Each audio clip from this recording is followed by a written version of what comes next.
오늘 갈라디아서 말씀을 계속 이어서 보도록 하겠습니다.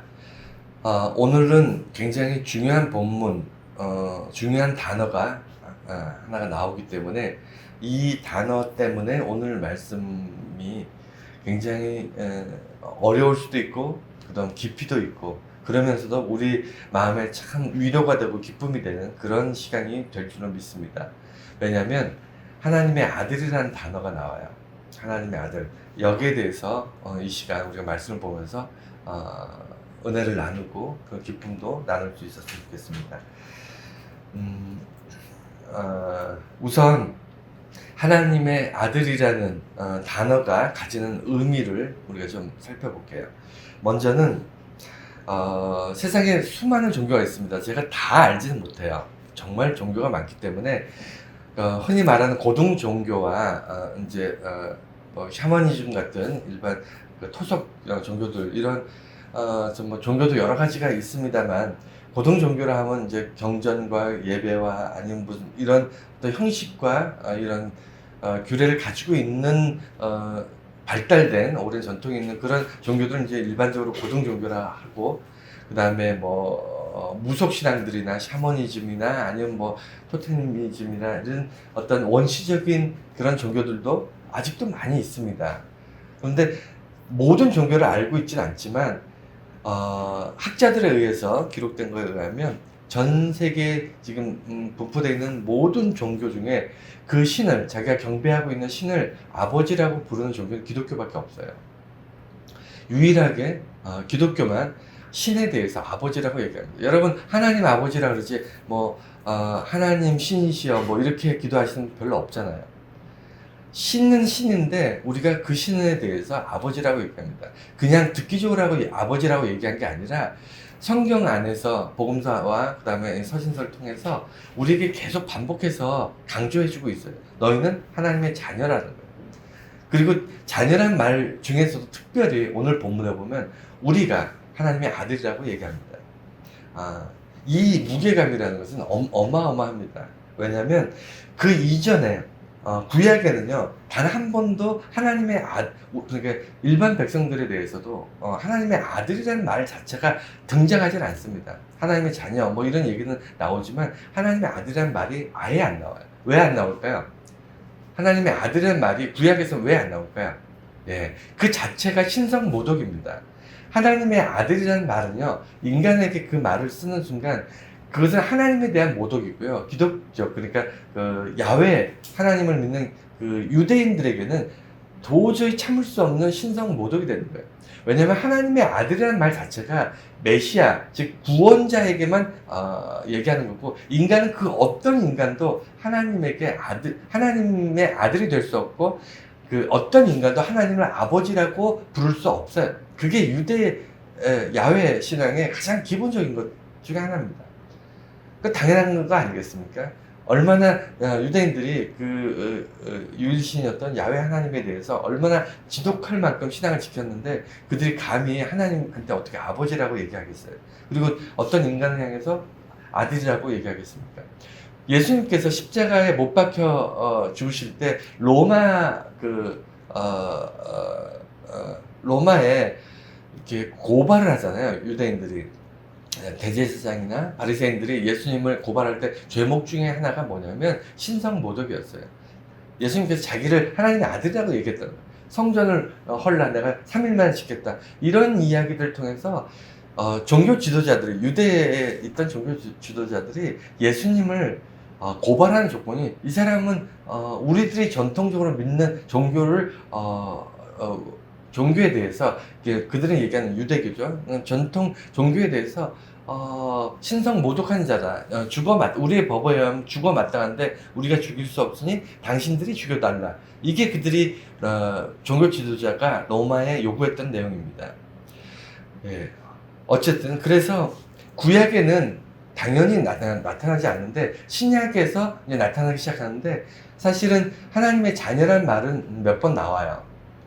하나님의 자녀란 나오는데 우리가 그러니까 예수님이 아닌 우리 일반 성도들이 하나님의 아들이라는 말을 하는 거는 이제 로마서에 2번, 갈라디아서 1번, 딱 3번밖에 안 나옵니다.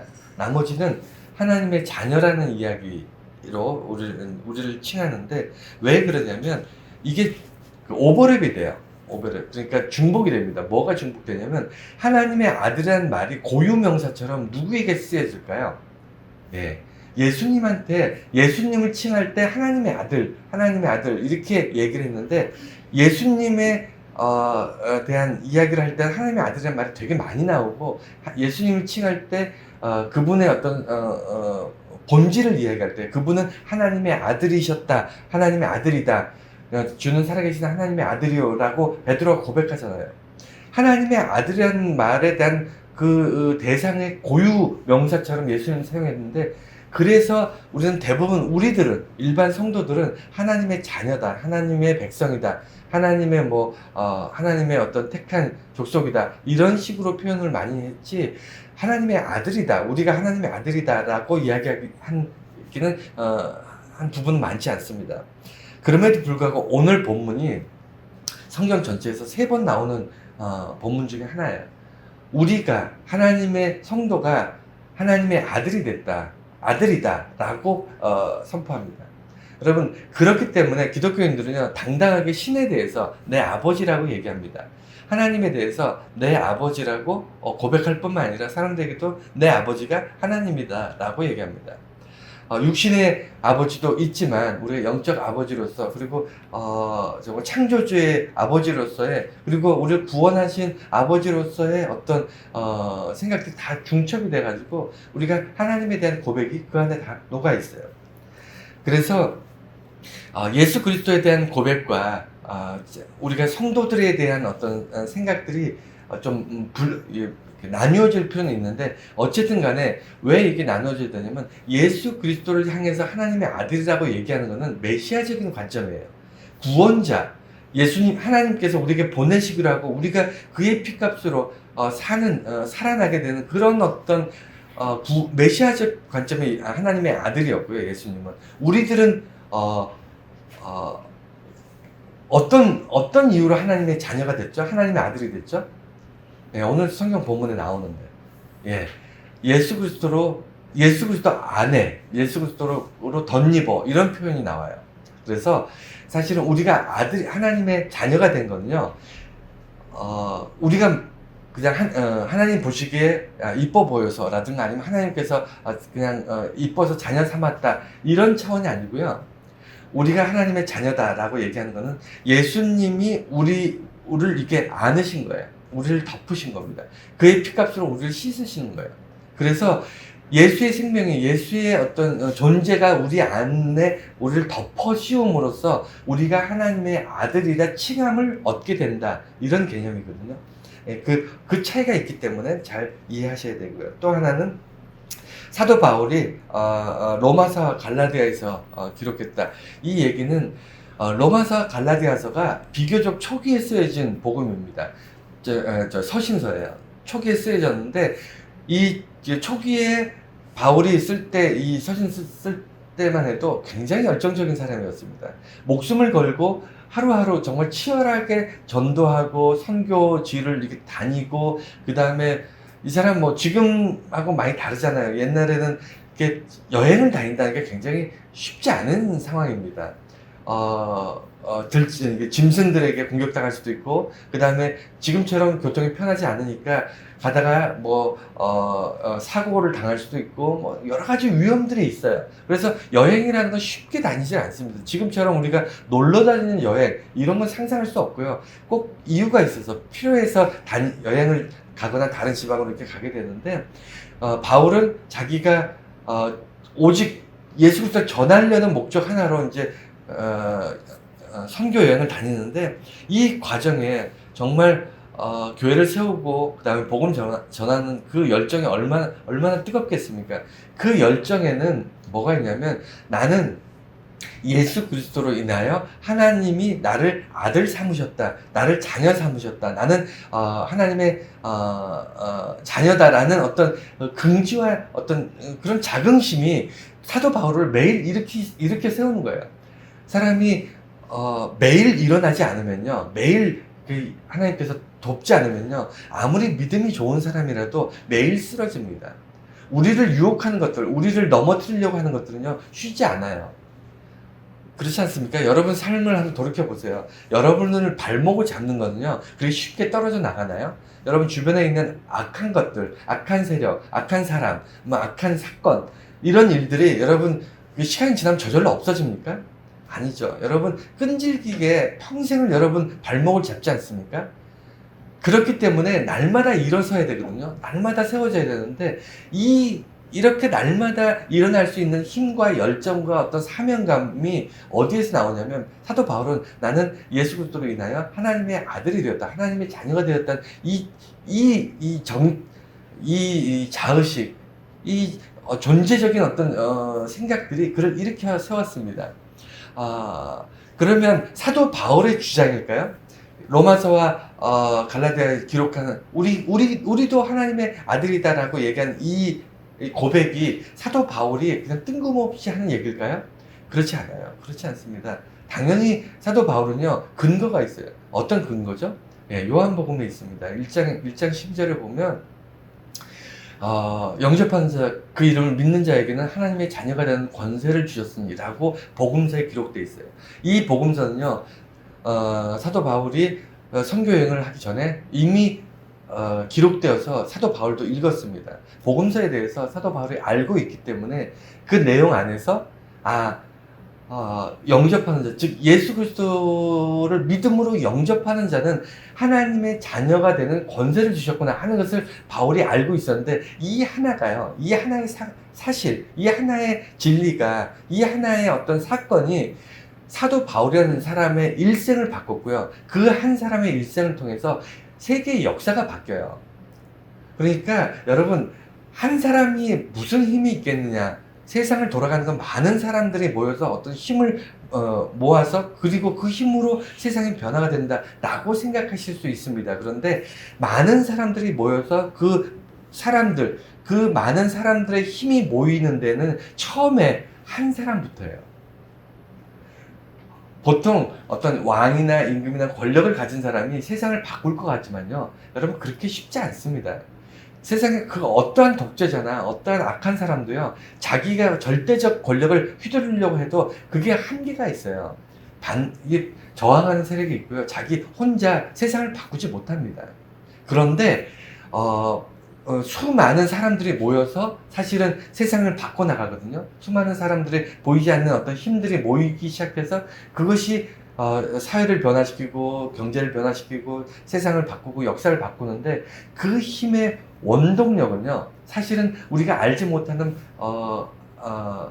아주 작은 힘을 가지고 있는 한 사람이, 그 사람으로부터 주변에 한 사람 두 사람씩 모이기 시작해서 그 힘이 점점 힘이 되어서 그것이 사회가 되고, 그것이 어떤 변화시키는 원동력이 됩니다. 마찬가지로 사도 바울이라는 한 사람의 전도자, 한 사람의, 이제 당시로 따지면 그냥 초라한 노인이죠. 이런 한 사람의 노인이 예수 그리스도를 전하고 교회를 세우고 복음을 가르치는 이 한 사람으로 인해서 세상에 기독교 역사뿐만 아니라 인류 역사가 변해요. 인류 역사가 바뀝니다. 이런 일들이 있었고, 그 안에는 사도 바울이 하나님의 아들이라는 고백이 있었어요. 또 이제 하나님의 아들이 가지는 영적 의미에 대해서, 그러니까 하나님의 아들이라는 단어, 어떤 문자적인 의미가 있다면, 거기에 의미가 있다면, 사실은 더 중요한 거는 문자적인 고백. 우리도 고백이 중요하거든요. 내가 예수님을 믿습니다. 이거 그냥 문자적 고백이잖아요. 그런데 단순히 문자적인 고백만 가지고 우리가 모든 것을 얻을 수 있냐면 그렇진 않아요. 영적인 고백, 그것을 믿음으로 고백하는 거거든요. 우리가 단어를 주문처럼 외우기는 쉽습니다. 그렇지 않나요? 여러분, 세상에 많은 종교 중에 주문을 외우는 종교들 많잖아요. 주문을 그냥 무슨 뜻인지도 모르고 계속 외우면서, 그 주문을 막 외우면서 종교 생활하는 종교들 많아요. 뭐 가깝게는 불교도 그런 게 있고요. 그 다음에 뭐 이단 중에는 샤머니즘이나 이런 데 보면 주문을 외우는 종교도 굉장히 많습니다. 그런데 기독교는 단순히 어떤 문자를 고백하고 그럼 예수 그리스도의 이름으로 뭐 기도하고 이것만 있는 것이 아니고 영적 의미가 있고 영적 의미가 있기 때문에 거기에 대한 믿음이 동반돼야 돼요. 영적 의미라는 것은 뭐냐면 우리가 생각하는 것과 다른 차원의 의미입니다. 무슨 얘기냐면 그 역설적이라는 얘기를 제가 자주 하는데 우리가 정말 예수를 위해서 살고자 하는 자냐, 예수를 위해서 죽고자 하는 자냐 이런 것들 좀 생각해 봐야 돼요.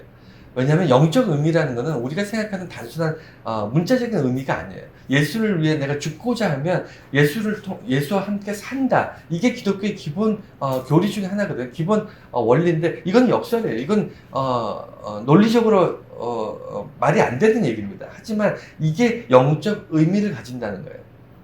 실제 우리가 죽으면 죽는 거잖아요. 이건 실제적으로 죽는 거, 그걸 얘기하는 게 아니고, 우리가 예수 안에서 죽으면 예수와 더불어 다시 산다. 이 거듭남에 대한 이야기입니다. 마찬가지로, 우리가 영적 의미를 알아야 되는데, 먼저는요, 하나님께서, 하나님의 메시아에 대한 약속이었다. 이 얘기가 뭐냐면, 하나님의 아들이라는 말 자체가 왜,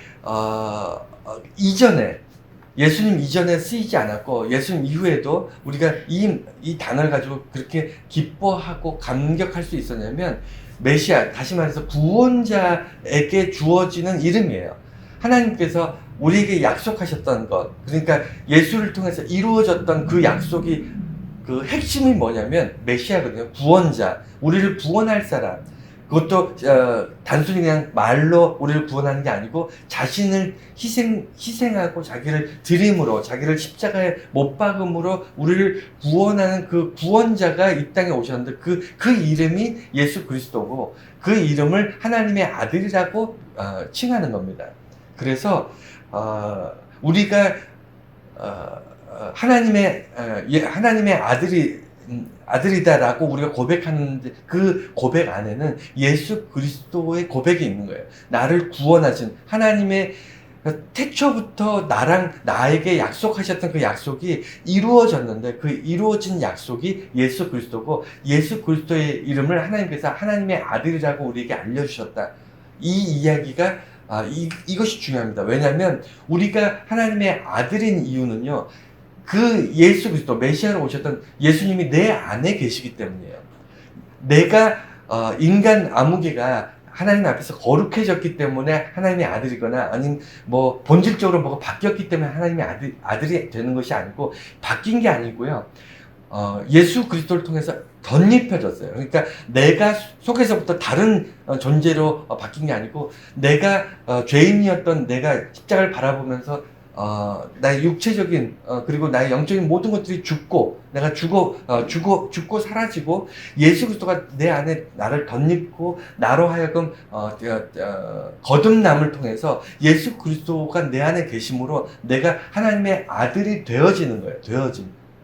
그러니까 우리는 거룩한 존재가 아니잖아요. 저도 여러분들 다 인정하지 않습니까? 우리가 하나님의 아들이라고 그런 말을 들을 만한 존재가 아니에요. 예수님 정도 되면 우리가 하나님의 아들이십니다 라고 말할 수 있어요. 왜냐하면 하나님과 동등된 분이시고 이 땅에 육체를 입고 오셨지만 그분께서는 우리를 구원하시기 위해서 이 땅에 오신 하나님의 아들이 맞기 때문에 그런데 그렇게 고백할 수 있지만 우리는 아니잖아요. 우리는 무슨 누굴 구원할 존재도 아니고 우리가 뭐 십자가 질 사람들도 아니잖아요.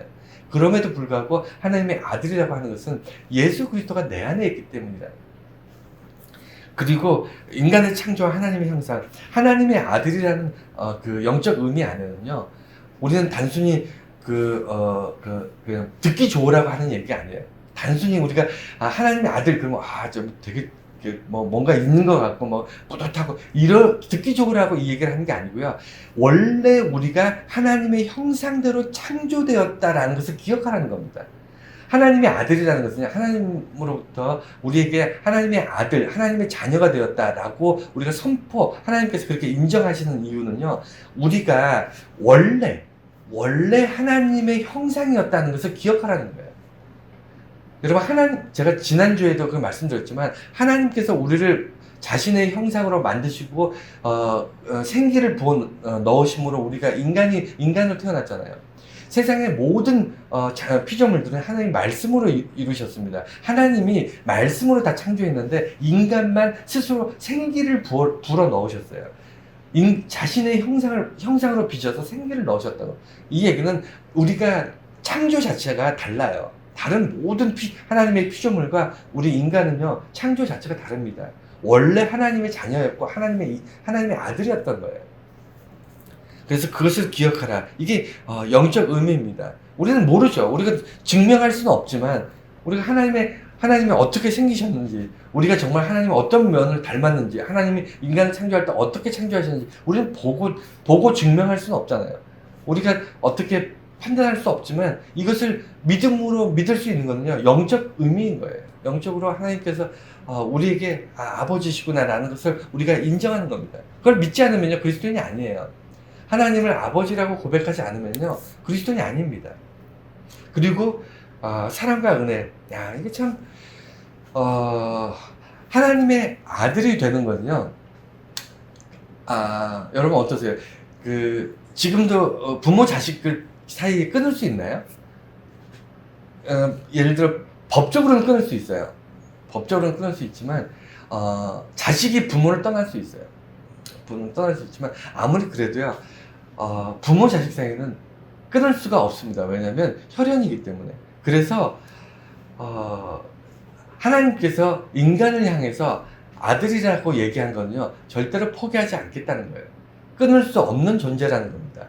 이게 떨어질래야 떨어질 수 없는 존재로서의 인간을 선포하시는 거예요. 그래서 우리가 때로는 하나님 앞에 당당할 수 있는 거예요.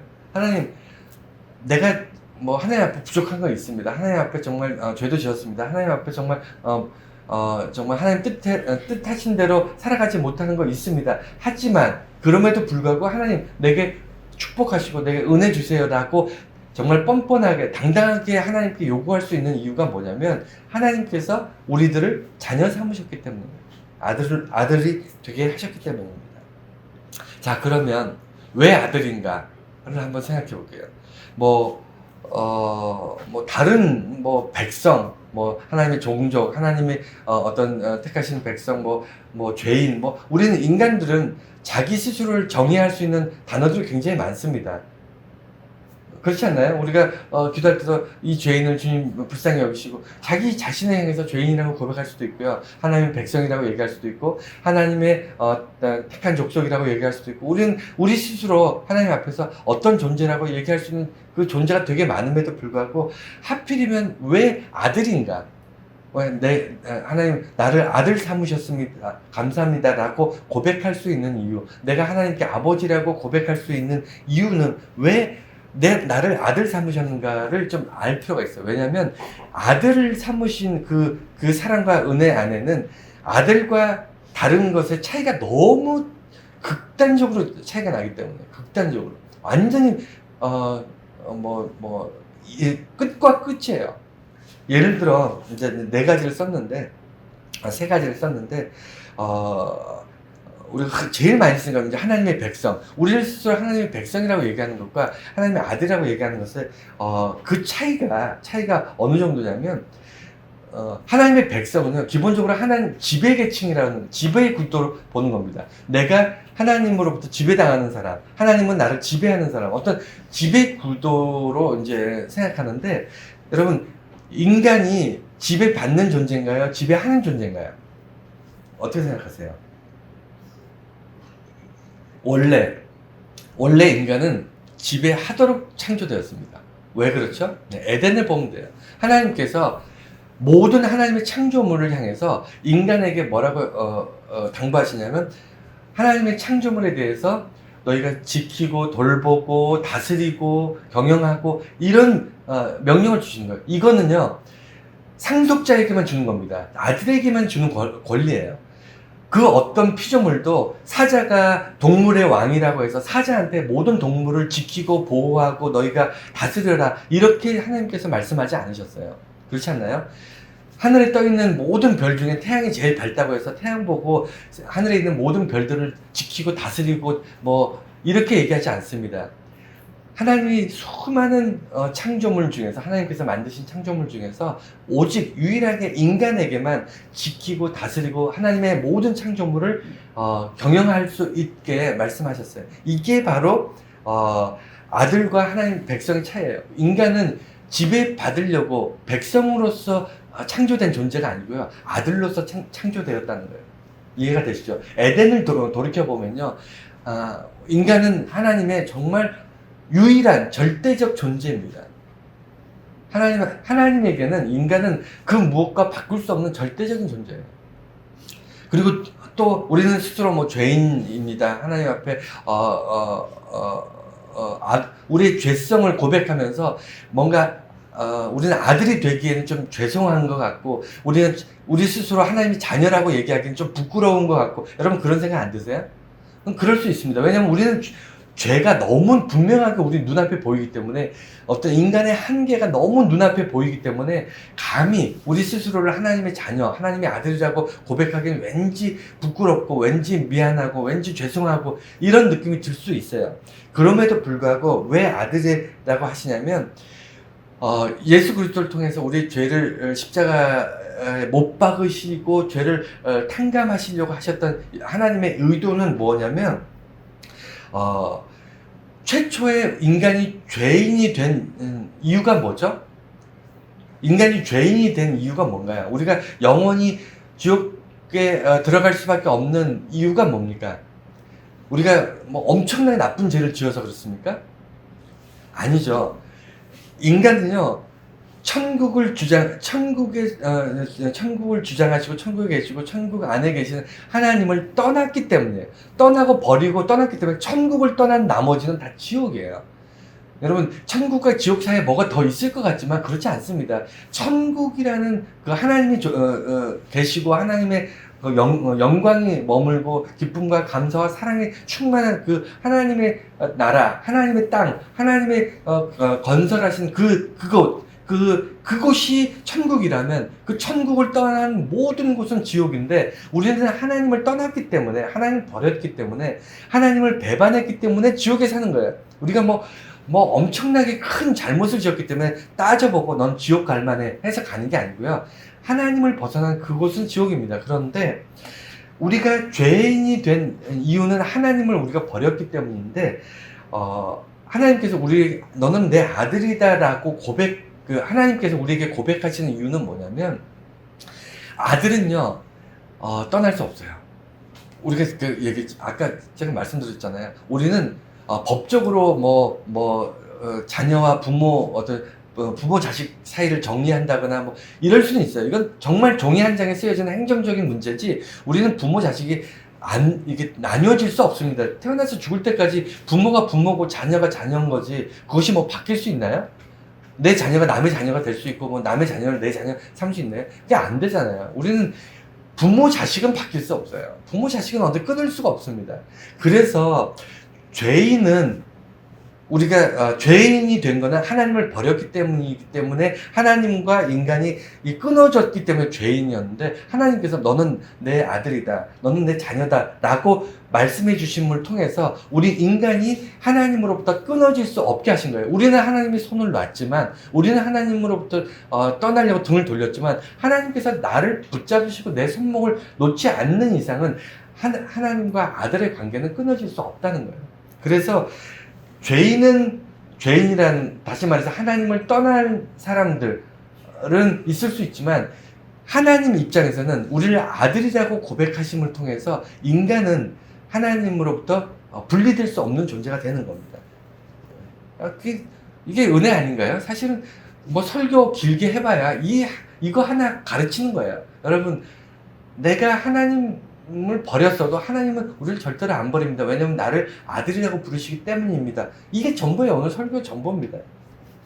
네, 세 번째는요, 제자와 아들의 제자. 우리는 고백할 때 우리를 예수 그리스도의 제자라고 얘기할 수 있습니다.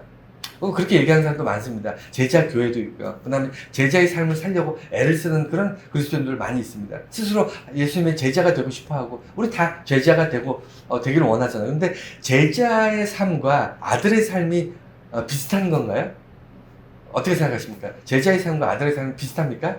전혀 다릅니다. 정말 전혀 달라요. 제자는요, 일을 해야 돼요. 어떤 일을 해야 되죠? 스승에 의해, 스승의 사상이나, 스승의 철학이나, 스승의 가르침, 스승에게로부터 전수받은 어떤 내용을 갈고 닦고 더 발전시켜서 누군가에게, 자신의 제자에게 또 전수해줘야 될 의무와 사명이 있어요. 그게 제자입니다. 그러니까 예수님의 제자들은요, 예수님의 가르침을, 예수님께서 말씀하신 것들을 후대에 전할 의무가 있었어요. 그렇기 때문에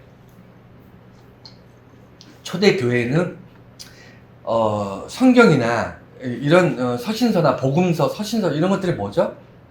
후대에 예수님의 가르침, 예수님이 하셨던 말씀들을 반드시 전해야 되겠다는 그런 사명을 가지고 기록을 해서 많은 사람들에게 읽게, 그리고 이렇게 전달을 하잖아요. 그리고 또 서신서를 또 뭐죠? 이렇게 필사 계속 써가지고 많은 지역으로, 많은 교회로 이렇게 보내잖아요. 이유가 뭐죠? 예수의 제자들이니까. 예수의 제자들이기 때문에 그 일을 해야 됩니다. 그거 안 하면 안 돼요. 그게 제자예요. 그래서 예수님으로부터 구원을 얻기도 했지만, 그 예수님의 제자로 산다는 것은 예수님께서 우리에게 주신 특별한 사명을 감당하고 사명을 이루어 나가는 게 제자예요. 근데 우리는 스스로 제자라기보다는 우리는 뭐가 되기를 원하죠? 제자의 삶을 살기를 원하지만, 제자보다 더 중요한 것이 하나님의 자녀로 살고 싶어 하잖아요.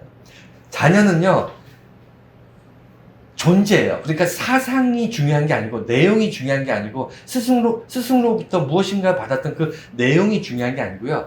그냥 존재 자체로 중요합니다. 내가 존재함으로 부모의 자녀예요. 부모의 자녀는요, 부모를 위해서 뭔가를 하려고 해야만 되는 존재가 아닙니다. 이해가 되셨나요? 아들로 살아간다는 것은요, 부모를 위해서 내가 부모의 재산을 늘려야 된다, 아니면 부모의 명성을 더 세상에 떨쳐야 된다, 이런 사명을 가지고 사나요? 자녀로 산다는, 아들로 산다는 것, 누군가의 자녀로 살아간다는 건요, 내가 존재한다는 자체로 그냥 끝난 거예요. 내가 살아가고 열심히 산다는 자체만 가지고, 내가 열심히 살면 주변 사람들, 저 친구는 누구의 아들인데 참 열심히 살아. 저 친구 참 됨됨이가 훌륭해. 저 친구를 통해서, 그 부모가 참 잘 가르쳤어. 참, 가정교육이 잘 되고 참 좋은 부모 밑에서 자란 것 같아. 우리는 이렇게 생각하지, 그 사람이, 그 부모로부터 참, 열심히 그 부모의 어떤, 가르침을 잘 전하고 있어. 우리는 이렇게 따져보지 않습니다. 이 얘기는 뭐냐면, 제자의 삶과 아들의 삶은요, 정반대예요. 어떻게 보면 정반대입니다. 제자는요, 정말 열심히 살아야 되고, 열심히 살지 않으면, 안 돼요. 그것이 제자가, 제자답게 사는 건데요. 아들은 그냥 살면 됩니다. 그런데 제자는, 제자가, 누리지 못하는 걸 아들이 누립니다. 어떤 걸 누리냐면, 제자들은요, 잘하든 못하든 그 선생의 뒤편에 가려요. 후광으로, 그러니까 선생의 존재, 선생의 사상, 선생의 어떤 철학을 이렇게 빛내는 존재로 제자들이 있는 거지, 어떤 사상을 드러내는 것이지, 그 목적이지, 존재를 드러내는 게 아닌데, 아들은요, 그 아들 자체가 드러나는 겁니다. 그래서 근본적으로 다르다는 것. 그래서 하나님께서는 우리를 아들 삼으시는 거예요. 제자로서도 중요하지만, 그건 특별한 사람들에게만 하나님께서 명령하시고, 대부분은요, 우리가 아들로서 그저 살아가는 것, 이 땅에서 누리고 살고 행복하고 기쁨을 누리는 이 자체만으로 하나님께서 충분히 만족해 하세요. 왜냐하면 자녀니까. 여러분, 자녀가 성공해서 큰 재벌이 되지 않으면 난 너무 불행해, 이런 부모 봤습니까? 아니잖아요. 자녀가 크게 성공해서 크게 이름을 떨치고 세상에 어떤 역사책에 남는 그런 자녀가 되지 않아서 나는 너무 불행해, 이런 부모 보셨나요? 그렇지 않잖아요. 자녀는 건강하게 행복하게 그냥 살아가는 것만으로 부모에게 큰 힘이 됩니다. 그래서 하나님께서 우리를 자녀 삼으시는 거예요. 자, 그래서 아들을 우리를 삼으셨는데, 근데 놀라운 거는요, 아들이 가지고 있는 특권이, 아들에게는 특별한 특권이 있는데, 제자에게도 없고 백성에게도 없고, 그 다음에 무슨 죄인이나 이런 일반 우리가 고백하는 모든 어떤 고백 안에서는, 다른 고백에는 속해 있지 않지만 오직 자녀에게만, 오직 아들에게만 속한 특권이 있어요. 그게 뭐냐면 상속이에요. 아들만 상속권이 있습니다. 이건 당연한 얘기지만. 그래서 아들이 가지고 있는 상속권, 여러분 상속권을 가지고 있다는 게 뭘 의미하죠? 여러분, 하나님의 아들로 살아가면서 상속권이 있다는 것이 뭘 의미할까요? 여러분, 뭘 의미하죠? 예, 간단하잖아요. 천국은 내 거다. 이거예요. 천국은 원래 하나님 거잖아요. 근데 상속권은 부모의 것이 다 내 것이 된다. 이게 상속입니다. 부모의 소유, 부모가 가지고 있는 것, 심지어 부모의 명성이나 알려진 어떤 부모의 어떤 물질적인 것 말고도 그 명성이나 아니면 그 가문이나 이 모든 것을 상속받아요. 상속자는요, 단순히 돈만 상속받지 않습니다. 모든 걸 상속받아요. 정말 모든 걸. 부모가 가지고 있는, 부모가 누리고 있는, 부모로부터 생성된 모든 것을 누리는 게 상속입니다. 그래서 상속을 받는다는 건요, 그냥 천국이 내 거다 이거예요. 그래서 우리는 이 땅에서 살면서 천국을 바라본다. 이게 막막하고 막연하잖아요. 그렇지 않습니까? 여러분, 지내면서 난 천국 백성이다. 이게 막막하잖아요. 그럴 때 어떻게 하냐면 나는 하나님 자녀다. 이게 그냥 모든 것을 설명할 수 있어요. 나는 하나님 자녀다. 하나님의 아들이다. 하나님 딸이다. 나의 아버지는 하나님이다. 하나님 아버지다. 라고 고백하는 이 하나가 끝이에요. 뭐가 끝이냐면 더 이상 논할 것이 없습니다. 그냥 상속이에요. 하나님이 모든 것이 내 거가 되는 겁니다. 그래서 예수 믿는 사람은 이 땅에 살면서 좀 부족해도 그냥 견뎌요. 왜냐면 내가 하나님의 가지고 있는 모든 세상 창조하신 정말 모든 것을 가지신 하나님을 내 상속자다. 이런 마음으로 살아가기 때문입니다. 자, 마지막으로 하나님의 아들로 살아간다는 것. 이게 결론인데요. 우리가 교회를 다니면서 예수를 믿는 것이 쉽지 않습니다. 쉽지 않아요. 지금도 뭐 우리 교회 뭐 몇 명 되지도 않지만 교회들마다 신앙생활을 하는 사람들 참 어렵게 신앙생활을 합니다. 특히 과거에는 핍박이나 아니면 외부로부터 어떤 고난이 심했기 때문에 예수 믿는 건 쉽지 않았고요. 목숨을 걸고 하나님을 믿는 사람들이 참 많았습니다. 근데 지금은 너무 편해서 교회가 힘들어요.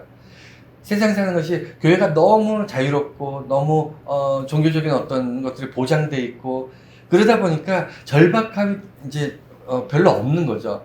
내가 하나님을 붙잡고 목숨 걸고 하나님을 붙잡아야 되겠다는 절박함이 별로 없으니까 그냥 시간 남으면 교회 가고 아니면 뭐 바쁜 일 있으면 다 그렇게 가고. 근데 세상 재밌는 게 많잖아요. 예전에 교회 말고는 인생에 대해서 고민하거나 아니면 어떤 삶의 인간의 본질에 대해서 고민해 볼 수 있는 그런 장소가 없었는데 지금 서점으로 가거나 아니면 TV 앞에 있거나 인터넷 앞에 있으면 여러분 굉장히 많은 정보들을 홍수에 있습니다. 그러니까 세상이 재밌어요. 세상이 재밌으니까 교회로 모여들지 않죠. 여러분, 세상에서 나오는 수많은 정보가 진리일까요? 네, 그렇지는 않죠. 그렇지 않습니다. 굉장히 많은 거짓된 정보들이 범람합니다. 홍수처럼 떠돌아요. 그래서 홍수가 났을 때 먹을 물이 없다 그러잖아요. 정보의 홍수 속에서 진리의 말씀을 찾기가 정말 어렵습니다.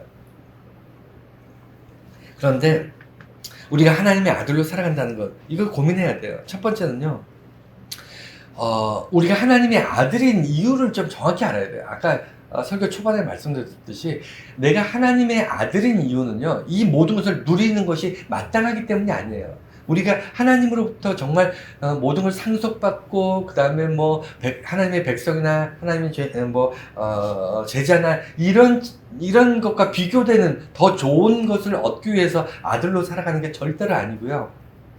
우리가 하나님의 아들로 살아간 하나님을 아버지라고 고백하는 유일한 이유는 딱 하나인데 그게 뭐냐면 예수님이 나를 품으신 거예요. 예수 안에서 하나님의 아들이 됐다고 분명히 기록되어 있어요. 그러니까 우리는 어떤 율법을 지키거나 아니면 어떤 교회 생활을 잘하거나 아니면 성품이 착한 일을 많이 하거나 아니면 무슨 직급이 뭐 목사다 장로다 권사기 때문에 하나님의 아들이 아니고요. 목사도 하나님의 아들이 안 될 수 있습니다. 장로도 권사도 하나님의 아들이 안 될 수 있어요. 왜 그러냐면 오직 예수 안에서 하나님의 자녀가 되는 겁니다. 예수를 떠났고 예수를 버리고 예수를 붙잡지 않으면요. 그 누구도 하나님의 자녀가 될 수 없다는 겁니다. 그래서 예수 그리스도 안에서 예수 그리스도가 나를 덧입는 겁니다. 예수 그리스도 안에서 우리가 예수로 덧입게 되는 겁니다. 여기 오늘 본문 말씀을 보면 누구든지 그리스도와 합하기 위하여 세례를 받은 자는 그리스도로 옷 입었느니라 이렇게 기록되어 있어요. 그러니까 그리스도 예수님으로부터 옷 입다. 그러니까 덧입혀졌다. 예수님은 우리를 품으시는 거예요. 우리를 안으시는 거예요. 그래서 내가 하나님의 아들이 아니라 내 안에 계신 하나님의 아들 예수 그리스도를 통해서 내가 하나님의 아들이 되어지는 겁니다. 하나님의 아들이라고 칭함을 받는 거예요. 하나님께서 나를 아들로 삼으시는 거예요. 누구 때문에? 예수님 때문에. 예수 그리스도의 십자가의 보혈 때문에. 그것을 잊으시면 안 돼요. 그러니까 그리스도로 하나님의 아들로 살아간다는 건요, 내 마음대로 나는 하나님의 아들이야, 난 뭐 엄청난 권능을 가지고 있어. 이렇게 사는 게 아니고 되게 겸손하게 살아야 돼요. 정말 겸손해야 됩니다. 하나님의 아들로 산다는 건요, 우리가 자격이 있어서 아들이 되는 게 아니기 때문이에요. 예수 그리스도가 나를 위해서 죽으시기까지 그 고통을 견디시고 나를 사랑하셨기 때문에 그 은혜로 자녀가 된 거기 때문에 우리는 겸손해야 됩니다. 예수 그리스도가 하나님의 내 아들 삼아 주신 거를 우리가 항상 잊지 말고 기억해야 돼요. 그리고 또 하나는요, 그렇기 때문에 책임이 있어요. 하나님의 아들로 살아가는 건요, 그냥 듣기만 좋으라고 내가 하나님, 기도할 때만 하나님 아버지라고 고백하는 게 아닙니다. 자녀는요, 반드시 아들은 책임이 따라요. 신분의 변화가 있었기 때문에 책임이 있습니다. 그 책임은 뭐냐면, 나 때문에 하나님이 욕먹으면 안 되잖아요. 여러분, 세상에 있는 그 누구도요, 아들이 아닌, 예를 들어 뭐 직장에 사장님이 있고 직원이 있는데 직원이 뭐 잘못했어. 여러분, 직원이 잘못했다고 사장은 욕하지 않습니다. 물론 사장 욕하는 어떤 시스템도 있겠지만, 예를 들어 사장이 어떤 명령을 내린 걸 직원이 했다든가 어떤 책임의 소지가 있을 경우도 있지만, 일반적으로 직원이 미숙하거나 직원이 실수하거나 직원이 뭐 잘못했다고 사장을 욕하지 않아요. 왜냐하면 서로 이해관계가 다르기 때문입니다. 여러분, 스승과 제자가 있지만 제자가 뭘 잘못했다고 스승을 반드시 욕하거나 그러지 않습니다. 제자가 많은데 그 중에 똘똘한 제자도 있을 수 있고 좀 부족한 제자도 있을 수 있잖아요. 모든 제자가 다 똘똘하고 모든 제자가 다 스승의 어떤 경지에 오르는 그런 거 아니지 않습니까? 그래서 우리는 누군가의 제자나 누군가의 백성이나 누군가의 어떤 직원이나 누군가의 어떤 밑에 있는 사람을 통해서 그 상급자를 손가락질하고 욕하진 않지만, 딱 한 사람, 아들을 통해서 부모를 욕합니다. 아들이 잘못하면요, 부모가 욕먹어요. 그렇지 않습니까? 그거는 세상에 그 어떤 조직 속에서도요, 아들에게만 주어지는 특별한 어떤 책임이에요.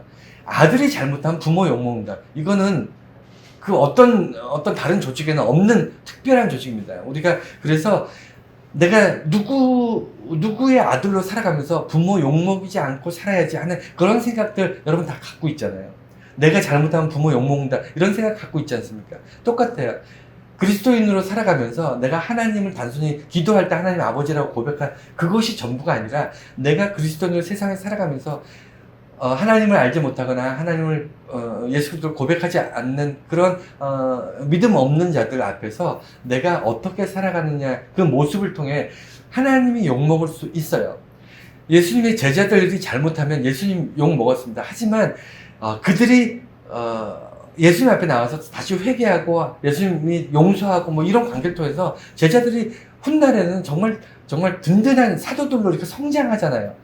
제자들은요, 스승에게 배우지만 실수하고 잘못할 수 있어요. 그리고 제자들 때문에 스승이 욕먹을 수 있습니다. 하지만 그 관계가 지속되면서 제자들이 성장해서 스승의 인정받을 만한 그런 훌륭한 제자들이 나타날 수 있어요. 하지만 아들은 달라요.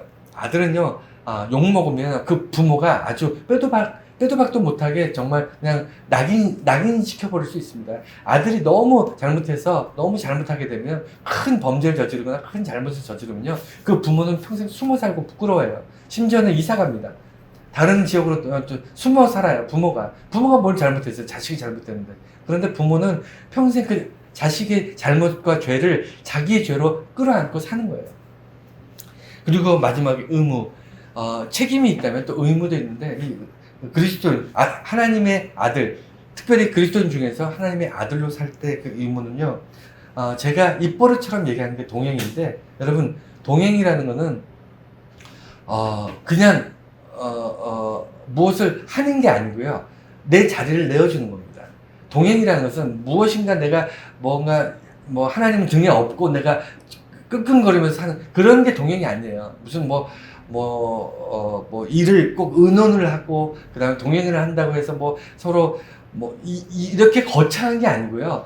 여러분, 동행이라는 게 별거 아닙니다. 누군가 동행한다는 건요, 자기의 자리를 내어주는 거예요. 내가 혼자 살아갈 때 이만큼을 내가, 누리고 컨트롤 하면서 살고 있다면, 동행을 한다는 내 자리에 일부를 끊어서 그 자리를 다른 사람에게 내어주는 겁니다. 마찬가지예요. 하나님과 동행한다는 건요, 내 마음대로 결정하고, 내 마음대로 선택하고, 내 마음대로 살 수 있지만, 우리는 그런 존재로 태어났잖아요. 그렇지만 내 삶의 일정 부분을 하나님께 완전히 맡기는 거예요. 물론 전부 다 맡기는 사람도 있습니다. 그런데 제가 살아가면서 자기의 모든 것을 하나님께 맡기는 사람은 아직 못 봤어요. 그런 사람 거의 없더라고요. 거의 불가능하더라고요. 말로는 그렇게 고백해요. 나를 다 죽이고 하나님께 다 맡깁니다. 이렇게 고백하지만 사람 다 자기 욕심대로, 자기 습관대로, 자기 아는 지식대로, 자기 욕망대로 다 이렇게 선택하고 결정하지, 정말 100% 하나님께 맡기고 사는 사람은 단 한 사람도 없더라고요. 그게 정상이라고 저는 생각합니다. 어쨌든 그래서 일정 부분, 어느 정도인지 모르겠지만 어떤 사람한테는 99%를 맡기는 사람도 있겠고, 어떤 사람은 1%를 맡기는 사람도 있겠지만, 중요한 건 뭐냐면 맡긴다는 거예요. 동행하려면요, 최소한 함께 가려면 일정 부분을 줘버려야 돼요. 그 자리를 그에게 줘야 됩니다. 마찬가지로 하나님께 내 삶의 내 자리를 다 줘야 돼요. 맡겨버려요. 내 선택에 하나님의 일정 부분 선택할 수 있도록 이렇게 양도해야 됩니다. 그래야만 동행할 수 있어요. 안 그러면요, 비슷하게 가는 것 같지만 평행선, 서로 생각이 딴 데가 있는 거죠. 한 곳에서 함께 살아가고 있으면서도 여전히 그냥 평행선을 걷고 이건 동행이라고 하는 거 아닙니다. 그냥 어쨌든 그래서 그리스도의 제자로 살아가는 것, 백성으로 사는 것 다 좋지만, 하나님의 아들로 살아가기 위해서는 동행하셔야 돼요. 하나님과 동행하셔야 돼요. 하나님을 떠나시면 안 돼요. 하나님을 자기 삶의 일정 부분, 하나님이 들어와서 하나님께서 주장할 수 있도록 주권을 하나님께 맡겨야 돼요. 그러지 않으면 동행이 안 됩니다. 그래서 하나님의 아들로 산다는 건 큰 축복이기도 하지만, 또한 쉽지 않은, 녹록지 않은 그런 부분이라는 걸 우리가 항상 기억하면서 살아가시길 바랍니다.